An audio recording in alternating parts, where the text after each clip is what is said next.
పాటలో ధ్వని శబ్దమే మెయిన్ కాబట్టి సో శబ్దం అనేది ఒక్క దాంట్లోనే ఉంటుంది, ఒక ఇన్స్ట్రుమెంట్లోనే ఉంటుంది, ఎక్కడైనా ఉంటుంది. దాన్ని వాడుకునే విధానాన్ని బట్టి చేంజెస్ ఉంటాయి. ఆహ్లాదకరమైన వాతావరణంలో మళ్ళీ ఇది రాని రోజు మళ్ళీ జాజి అల్లుకున్న రోజు అని ఉంటే ఆనందంగా ఉంటుంది. కమర్షియల్ మాస్ క్లాసిక్ ఏదైనా సరే పాట విషయంలో పరిపూర్ణంగా ఎంతో కొంత నాకు తెలిసింది వచ్చినంత ఏదైనా ఉందంటే అది కంప్లీట్గా ఆ క్రెడిట్ మొత్తం సంపాదన సాధ్యనండి.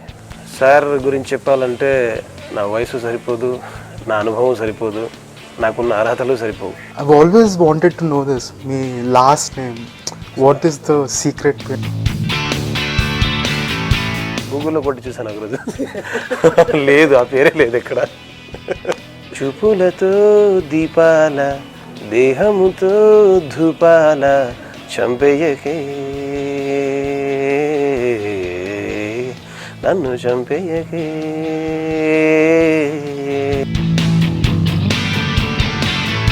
అమ్మాయ్యా, మనం కూడా కొంచెం వెలుడు చేస్తామని నమ్ముతున్నారు.